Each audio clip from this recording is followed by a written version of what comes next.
పువ్వులు 6 చందాన సాగుతుంది. ముఖ్యంగా అది ఎంతలా పెట్టేకపోయిందంటే వాల్టా చట్టానికి తూట్లు పొడిచే విధంగా, ముఖ్యంగా పర్యావరణాన్ని పరిరక్షించేటటువంటి వాల్టా చట్టాన్ని పెద్ద ఎత్తున ఏదైతే తూట్లు పొడిచే విధంగా ఇక్కడ ఆ ఇసుక అక్రమాలు అనేవి కొనసాగుతుంది. మనం చూస్తున్నటువంటి నది వంశధార నది ముఖ్యంగా పెద్ద ఎత్తున ఏదైతే అక్రమ ఇసుక త్రవ్వకాలు అనేవి సాగుతున్నాయి అనడానికి మనకి ఇప్పుడు చూస్తున్నటువంటి విజువల్స్ మనకి సాక్ష్యంగా మనకు కనిపిస్తున్నాయి. ఎందుకంటే నది గర్భంలో పెద్ద ఎత్తున 2 మీటర్లకు పైగా ఏదైతే మనకు చూస్తున్నటువంటి ఏదైతే మన విజువల్స్లో మనం చూడొచ్చు, అవి 2 మీటర్ల లోతున త్రవ్వకాలు అనేవి జరిపాయి.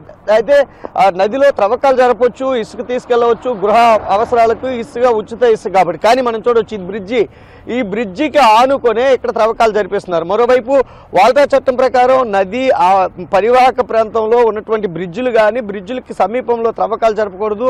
మరోవైపు మనం చూడొచ్చు, మన కెమెరామెన్ ఏదైతే విజువల్స్ చూపిస్తున్నాడో ఆ ప్రాంతంలో పొక్లైనర్స్ నది గర్భంలోనికి యంత్రాలను దించారు. యంత్రాలను దించి అక్కడి నుంచి పెద్ద ఎత్తున ఏదైతే లారీల్లో లోడ్ చేసి ఇసుకను తరలిస్తూ ఉన్నారు. విశాఖ వంటి నగరాలకి ఇక్కడ నుంచి ఇసుక తరలించి సొమ్ము చేసుకుంటున్నటువంటి పరిస్థితి కనిపిస్తుంది. ముఖ్యంగా ఇప్పుడు తవ్వుకున్నటువంటి ప్రాంతం నది మధ్యలోనే మనం చూస్తున్నటువంటి పొక్లైనర్స్ ఏవైతే పెద్ద యంత్రాలు ఉన్నాయో 3 యంత్రాలు మనకి కనిపిస్తున్నాయి. అక్కడ ట్రాక్టర్స్ ఉన్నాయి. మరోవైపు నది ఒడ్డునే పెద్ద ఎత్తున లారీలు తీసుకొచ్చారు. ఆ లారీలకి దాన్ని లోడ్ చేస్తున్నటువంటి పరిస్థితి కనిపిస్తుంది. ఇక్కడ అధికారులు చోద్యం చూస్తున్నారు తప్పించి చర్యలు తీసుకోవడంలో విఫలమవుతున్నారు. ఇక్కడ బ్రిడ్జ్ మనకి కనిపిస్తుంది. మరోవైపు యంత్రాలు ఉన్న చోటే మనకి ఒక నీటి ఏదైతే కుంట మనకి కనిపిస్తుంది. అక్కడి నుంచి ఏదైతే ఈ మడపం గ్రామానికి కానీ పరిసర గ్రామాలకు నీరు వెళ్ళేటటువంటి వెల్ అనేది మనకు కనిపిస్తుంది. నదిలో వెల్ తీసి ఇక్కడ నుంచి సురక్షిత మంచినీరుని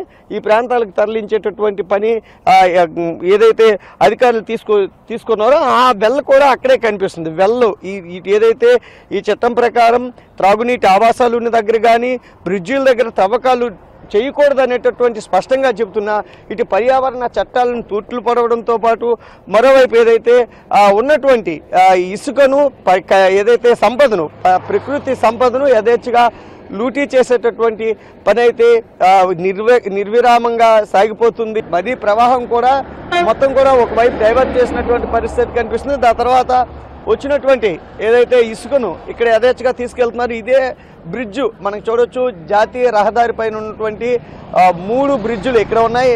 ఈ 3 బ్రిడ్జుల కింద కూడా ఈ బ్రిడ్జులకు ఆనుకొని వాల్టా లాంటి చట్టాలని దుర్వినియోగం చేస్తూ మనం చూడొచ్చు.